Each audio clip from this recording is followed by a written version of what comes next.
جب ابو لہب مر گیا تو کسی نے اس کو خواب میں دیکھا، پوچھا کیا گزری؟ ابو لہب نے کہا آگ میں جل رہا ہوں، ہاں اتنی بات ضرور ہے کہ ہر پیر کی رات مجھ سے عذاب ہلکا کیا جاتا ہے، یہ اس لیے کہ میں نے حضرت کی ولادت کی خوشی میں اپنی لونڈی ثویبہ کو آزاد کر دیا تھا، اس نے آپ کو دودھ پلایا تھا۔ ابھی تو اس کی کیا ربیع الاول سے کیا تعلق ہے؟ تعلق تو یہ ہے کہ تیرے پاس لونڈی ہے تو آزاد کر۔ عید میلاد النبی سے اس کا کیا تعلق ہے؟ تیرے پاس لونڈی ہے تو آزاد کرنا۔ اس نے اور لونڈی آزاد کیا، اور دلیل بھی کافر کے لے رہا ہے۔ بسم اللہ الرحمن الرحیم نحمدہ ونصلی ونسلم علی رسولہ الکریم اما بعد۔ معزز سامعین، سب سے پہلے تو ہم اس بات کو جان لیں کہ جب بھی ربیع الاول شریف کا مبارک مہینہ آتا ہے تو کچھ لوگوں کو الرجی شروع ہو جاتی ہے، اور جس طرح نبی پاک صلی اللہ علیہ وسلم کی ولادت کے موقع پر ابلیس بہت زیادہ رویا تھا، جیسا کہ حافظ ابن کثیر نے البدایہ والنہایہ میں لکھا ہے، اسی طرح کچھ لوگ جو ابلیس کے چاہنے والے ہیں ان کو بھی بہت زیادہ رونا آتا ہے۔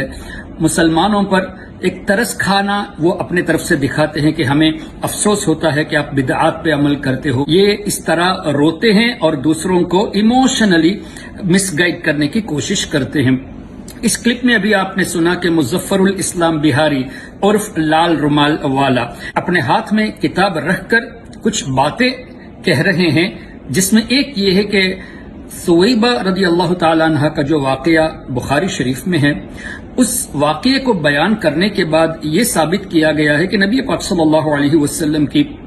ولادت کی خوشی میں جب ابو لہب نے لونڈی کو آزاد کیا تو تم بھی لونڈی کو آزاد کرو۔ یہ کہاں سے دلیل ہو گئی نبی پاک صلی اللہ علیہ وسلم کی ولادت میں خوشی منانے کا؟ آپ کے گھر کی دلیل ہے۔ آپ جس کو وقت کا امام مانتے ہو ابن عبد الوہاب نجدی، اس کا بیٹا عبداللہ ابن عبد الوہاب نجدی اپنی کتاب مختصر سیرت الرسول میں یہ واقعے کو نقل کر کے لکھتے ہیں کہ ابن جوزی نے یہ فرمایا کہ جب ابو لہب جیسا کافر جس کی مذمت قرآن کریم سے ثابت ہے، اس کو نبی پاک صلی اللہ علیہ وسلم کی خوشی میں خرچ کرنے پر یہ اجر ملا، ظاہر ہے لونڈی کو آزاد کرنا خرچ کرنا ہوا نا، تو آج کے زمانے میں لونڈیوں کا ماحول جہاں نہیں ہے تو وہ کسی اور طریقے سے خرچ کرے، اور خرچ کرنے کی بات ہو رہی ہے تو آپ کسی بھی طرح نبی پاک صلی اللہ علیہ وسلم کی خوشی میں خرچ کرے، لوگوں کی مدد کرے، یتیموں کی مدد کرے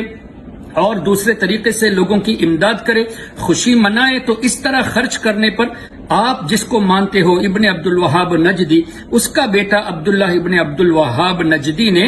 اپنی کتاب مختصر سیرت الرسول میں ابن جوزی کے حوالے سے لکھا ہے کہ جب ایسے کافر کو یہ فائدہ ہوا فما حال المؤمن الموحد، وہ مسلمان نبی پاک صلی اللہ علیہ وسلم کی امت میں سے من امتی صلی اللہ علیہ وسلم، وہ جب حضور علیہ الصلوۃ والسلام کی خوشی میں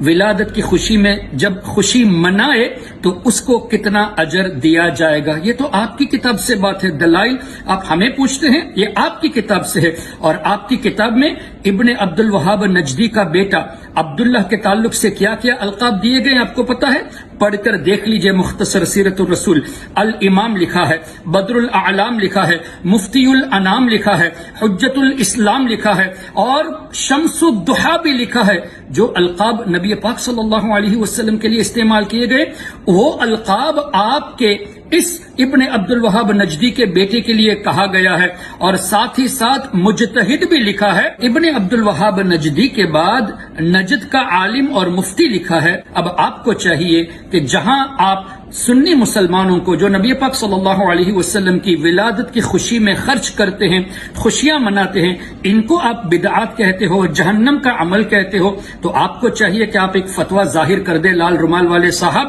کہ ابن عبد الوہاب نجدی کا بیٹا یہ بھی بدعتی ہو گیا، اور جس بزرگ کا حوالہ اس نے اپنی کتاب میں دیا ہے انہوں نے بھی یہ ایسا عمل کیا اور ایسے عمل کی طرف ترغیب دی کہ وہ بھی اب جہنمی ہو گئے، وہ بھی بدعتی ہو گئے۔ اور آپ کو تو یہ بھی چاہیے اپنے ہی بزرگوں کے خلاف باتیں پیش کر کے اپنے بزرگوں کو بھی جہنمی قرار۔ اگر آپ نے ابھی تک ہمارا چینل سبسکرائب نہیں کیا تو ہمارے چینل کو سبسکرائب کر لیں